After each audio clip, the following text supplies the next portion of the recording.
नहमदुहु वनुसल्ली वनुसल्लिमु अला रसूलिहिल करीम अम्मा बाद फ़अऊज़ु बिल्लाहि मिनश्शैतानिर रजीम बिस्मिल्लाहिर रहमानिर रहीम लक़द कान लकुम फ़ी रसूलिल्लाहि उस्वतुन हसना अल्लाहुम्मा सल्लि अला सय्यिदिना मुहम्मदिन मादिनिल जूद वल करम व अला आलिहि व अस्हाबिहि व बारिक वसल्लम। मुअज़्ज़िज़ सामीन, अस्सलामु अलैकुम व रहमतुल्लाहि व बरकातुहू। आज का ये हमारा चौथा मौजू है। पहले आपने 3 नशिस्तें समात फरमानी और आज ये हमारी चौथी नशिस्त है। और इस नशिस्त में हम हुज़ूर अलैहिस्सलाम के एक सफ़र को बयान करेंगे। सबसे पहले बात तो मैं आपको ये बताना चाहता हूँ कि नबी करीम अलैहिस्सलाम की उम्र मुबारक जब 9 या 10 साल की थी तो हुज़ूर अलैहिस्सलाम ने उस वक़्त से ये जान लिया कि अब मुझे अपने चचा के साथ हाथ बटाना चाहिए। और ये हुज़ूर अलैहिस्सलाम का अपने चचा के साथ एक प्यार का रिश्ता था, अपने चचा के साथ एक एहसास का रिश्ता था। उसकी वजह ये थी जो हज़रत अबू तालिब थे, ये कसीरुल अयाल थे, इनकी औलाद बहुत ज़्यादा थी लेकिन ज़राए आमदनी बहुत कम थे। तो इस वजह से आका करीम अलैहिस्सलाम ने ये महसूस किया कि मुझे अभी से अपने चचा के साथ हाथ बिठाना चाहिए ताकि उनको कोई तकलीफ़ ना हो। तो हुज़ूर अलैहिस्सलाम 9 या 10 साल की उम्र में बकरियां चराया करते थे और उनके इवज़ जो हुज़ूर अलैहिस्सलाम को दूध मिलता था तो आका करीम अलैहिस्सलाम उस दूध को ख़ुद भी पीते, अपने चचा को भी पिलाते और आपके चचा के जो घर वाले थे वो भी उसी दूध को पीते। और बकरियां चराना ये हुज़ूर अलैहिस्सलाम की भी सुन्नत है और तमाम अंबिया की सुन्नत है। आका करीम अलैहिस्सलाम ने इरशाद फरमाया कि तमाम अंबिया ने बकरियां चराई। तो साहबा ने अर्ज़ की, हुज़ूर आपने भी बकरियां चराई? तो आका करीम अलैहिस्सलाम ने इरशाद फरमाया हाँ, मैं भी बकरियां चराया करता था। आका करीम अलैहिस्सलाम किसी के ऊपर भी बोझ नहीं डालते थे, इसलिए हुज़ूर अलैहिस्सलाम ने 9 या 10 साल की उम्र में अपने चचा के साथ कामों में उनका हाथ बटाना शुरू किया ताकि उनके लिए आसानियां पैदा हों। अब उस सफ़र को मुलाहिज़ा कीजिए जो हुज़ूर अलैहिस्सलाम ने अपने चचा के साथ किया था। हज़रत अबू तालिब जो थे ये एक तिजारती काफ़िला लेकर के शाम की तरफ रवाना होने लगे। तो आका करीम अलैहिस्सलाम ने अपने चाचा से ये बात कही कि चाचा मैं भी आपके साथ आना चाहता हूँ, तो मुझे भी अपने साथ ले जाएं। तो उन्होंने कहा ठीक है, उन्होंने हामी भर ली।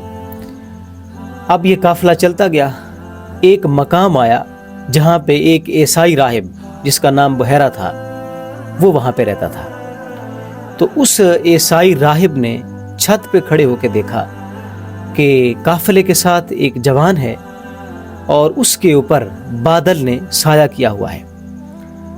फिर उसने ये देखा कि जब एक जगह पे काफ़िले वाले बैठ गए, एक दरख्त के नीचे काफ़िले वाले बैठ गए और फिर कोई ऐसी जगह न बची कि जहाँ पे हुजूर बैठ जाते और हुजूर को साया मिल जाता, तो हुजूर धूप पे ही खड़े हो गए।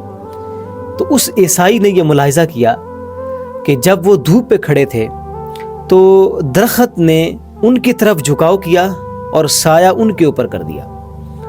अब जो बहेरा राहिब था उसको बड़ी हैरानगी हुई, उसको बड़ा ताज्जुब हुआ कि यार ये कैसा नौजवान है कि जब ये चलता है तो बादल इसके सर के ऊपर साया करते हैं, जब धूप में ये खड़ा हो जाता है तो दरख्त इसके ऊपर साया करने लग जाता है। तो उसको बड़ा ताज्जुब हुआ।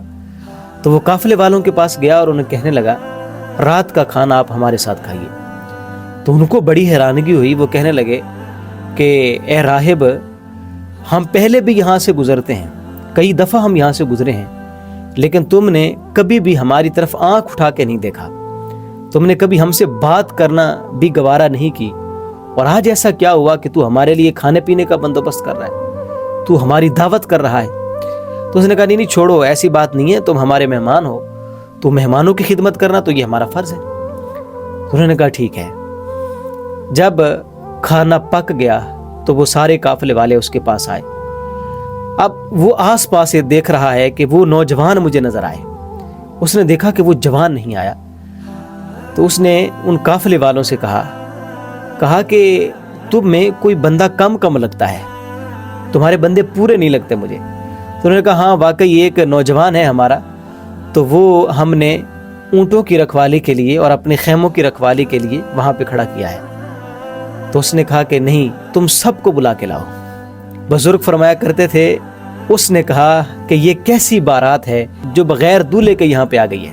تو حضور علیہ الصلوۃ والسلام جب وہاں پہ تشریف لائے تو آقا کریم علیہ الصلوۃ والسلام کی طرف وہ ٹک ٹکی باندھ کے دیکھ رہا ہے۔ جب کھانا سب نے کھا لیا تو وہ حضور کے پاس گیا اور کہنے لگا کہ میں آپ کو لات و عزیٰ کی قسم کر کے کہتا ہوں کہ میں آپ سے جو بھی پوچھوں گا آپ مجھے اس کا جواب دیں گے۔ تو حضور علیہ الصلوۃ والسلام نے فرمایا کہ اگر تم لات و عزیٰ کی قسم کرو گے تو میں تمہیں کچھ بھی نہیں بتاؤں گا۔ اب یہ اس نے آزمانے کے لیے کہا تھا۔ پھر اس نے کہا کہ میں اللہ کی قسم کر کے کہتا ہوں کہ میں آپ سے جو بھی پوچھوں گا آپ مجھے اس کے بارے میں بتائیں گے۔ تو حضور علیہ الصلوۃ والسلام نے فرمایا کہ ہاں تم پوچھو، میں تمہیں بتاؤں گا۔ تو اس نے حضور علیہ الصلوۃ والسلام کے حالات کے بارے میں پوچھا، آپ کے اٹھنے اور سونے کے اوقات کے بارے میں پوچھا، اور آخر میں اس نے حضور علیہ الصلوۃ والسلام کی پشت مبارک سے کپڑا ہٹایا تو اس نے حضور کی مہر نبوت کو دیکھا، اور پھر اس نے جلدی جلدی حضور علیہ الصلوۃ والسلام کی اس مہر نبوت کو چوم لیا، اور پھر اس نے حضرت ابو طالب سے مخاطبت کرتے ہوئے کہا، اس نے کہا کہ آپ ان کو آگے مت لے چلیے، اگر آپ ان کو آگے لے چلیں گے تو یہودیوں کو پتہ چل جائے گا اور یہودی ان کو نقصان پہنچائیں گے، تو آپ ان کو یہیں سے واپس لٹا کے لے جائیں۔ تو پھر حضور علیہ الصلوۃ والسلام کو وہ واپس لے کر چلے گئے۔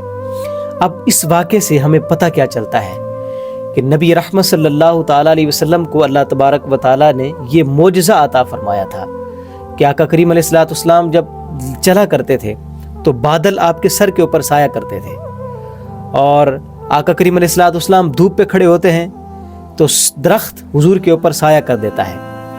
بحیرہ راہب آقا کریم علیہ الصلوۃ والسلام کے چہرے کو دیکھتا ہے تو اس کو معلوم ہوتا ہے کہ یہ چہرہ کسی عام شخص کا نہیں ہے بلکہ یہ اللہ کے نبی کا چہرہ ہے۔ تو آقا کریم علیہ الصلوۃ والسلام کو اللہ تبارک و تعالیٰ نے ایسا خوبصورت چہرہ مبارک عطا فرمایا تھا کہ جو بھی دیکھتا تو وہ کہتا کہ یہ کسی جھوٹے کا چہرہ نہیں ہے بلکہ یہ اللہ کے کسی سچے بندے کا، اللہ کے کسی نبی کا چہرہ ہے۔ اللہ تبارک و تعالیٰ کی بارگاہ میں دعا ہے کہ اللہ جل شانہ ہم سب کو حضور علیہ الصلوۃ والسلام کی محبت نصیب فرمائے، اور آقا کریم علیہ الصلوۃ والسلام سے غیر مشروط محبت اور لامحدود وفاداری نصیب فرمائے۔ وآخر دعوانا ان الحمد للہ رب العالمین۔